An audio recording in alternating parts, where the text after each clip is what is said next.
Warmer weather means it's time to be tick-aware. Tick trouble. As warm weather sends people outdoors, some are encountering tenacious pests with no respect for social distance. Forget staying 6 feet apart, ticks go for blood in the hardest to reach places on the human body. Many of those ticks are infected with Lyme disease. The illness, which was first identified in Connecticut in the 1970s, is found in countries across the Northern Hemisphere. It's the most common tick-borne disease in both the United States and Europe. And the area where Lyme disease is found is expanding. Lyme disease is on the rise in the United Kingdom, and climate change is projected to worsen the spread of Lyme across Northern Europe. According to the U.S. Centers for Disease Control and Prevention, there's now a high incidence of exposure in Midwestern, Northeastern and Mid-Atlantic states. And while it's still too soon to say how bad ticks will be this year, some indicators point to a population surge in the early part of the season in the United States.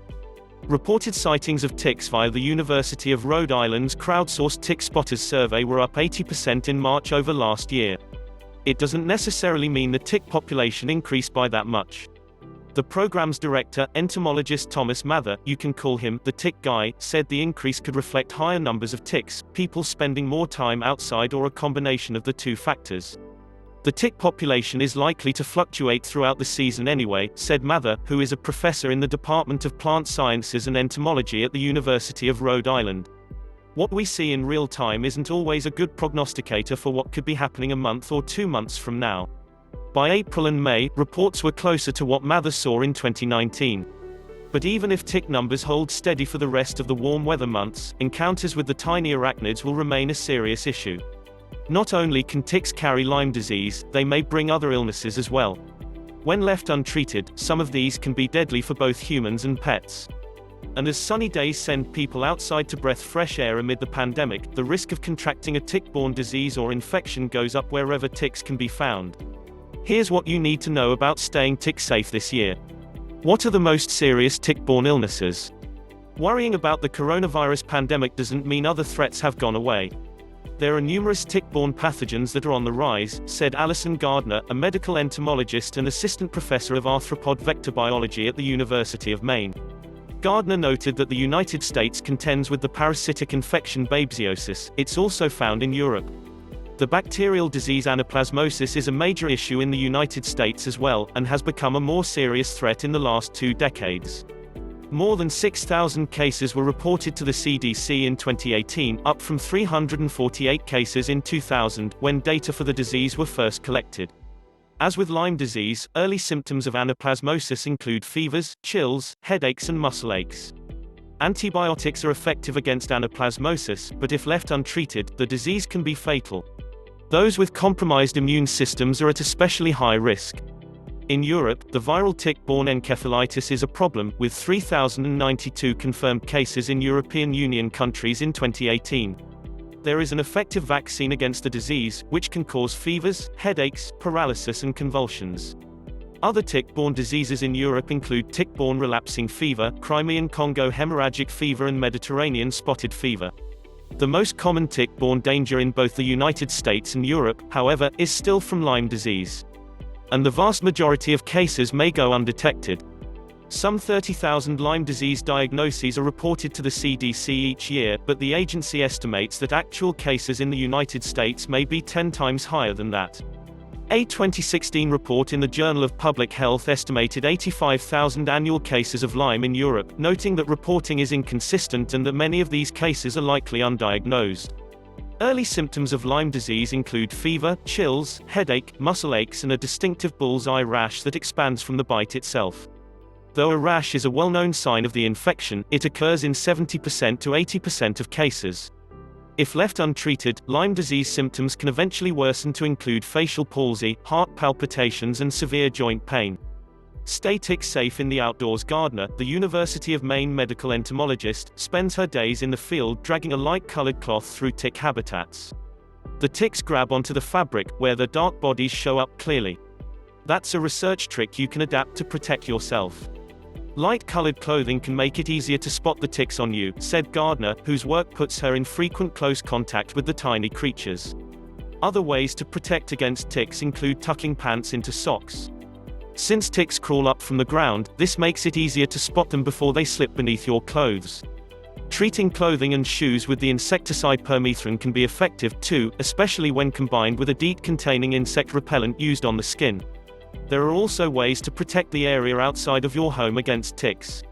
The University of Rhode Island's online Tick and Counter Resource Center recommends a variety of home projects, starting with raking leaves, cutting low-hanging branches and trimming back shrubs. The kind of plants you have in the yard matters as well.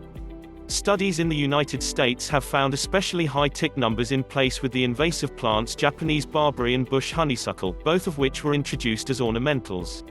Removing these invasive plants in the landscape have the additional benefit of inhibiting exposure to tick-borne pathogens, Gardner said. Looking for ticks, and what to do if you find one. Even if you're practicing scrupulous tick safety when outside, it's essential to inspect yourself and your kids for ticks when you come back in. That means a full body check, partner with someone who can inspect every corner of your body, or use a handheld mirror to peer into hard-to-see places. Some places where ticks are easy to miss include your ears, inside your belly button, underneath the arms and on the backs of your knees. A careful check should take a minute or two, long enough to listen to a few verses of Ticks, a Brad Paisley song that's the unofficial anthem of vector-borne disease safety. Rinsing off can help as well. Showering within 2 hours of coming inside can reduce the risk of Lyme disease, according to the CDC. When hit with water, unattached ticks may simply wash down the drain. It's a good idea to check your clothing, too. If you're worried there may still be ticks on your clothes, drying them for 10 minutes at high heat will kill any hangers-on, since washing alone won't do the trick. Should you find a tick attached to your skin, it's important to remove it as soon as possible. Have a pair of fine-tipped tweezers on hand, and use them to grasp the tick close to the skin, pulling it off with steady, gentle pressure. This CDC fact sheet shows the process in more detail. If you develop a rash or fever within a few weeks of finding a tick, contact your healthcare provider. In areas with a high incidence of Lyme disease, it's a good idea to check in anyway. Depending on how long the tick has been attached or embedded, the provider may recommend further treatment or monitoring. What about your pets? There are two considerations when it comes to pets and tick safety: keeping them safe, and ensuring you're not exposed to ticks that they bring into the home. Have a plan in place to safeguard your companion dog from tick-borne diseases. Have a plan in place to safeguard your companion dog from tick-borne diseases. In the United States, dogs are susceptible to tick-borne Lyme disease, ehrlichiosis, Rocky Mountain spotted fever, hepatozoonosis, anaplasmosis and babesiosis. European dog owners must watch out for babesiosis as well. Some of these diseases can be fatal. Fortunately, dogs can be vaccinated against the bacterium that causes Lyme disease. Even during the pandemic, many veterinarians are open for treatments, including vaccinations.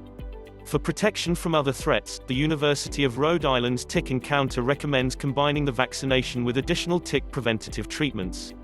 Cats do not appear to be susceptible to Lyme disease. In the southern United States, however, they can catch the tick-borne cytozoon felis, a parasitic disease that is often fatal. To protect your cat and your household, it's important to use a tick preventative treatment if the animal spends time outdoors. Get CNN Health's weekly newsletter. Sign up here to get the results are in with Dr. Sanjay Gupta every Tuesday from the CNN Health team.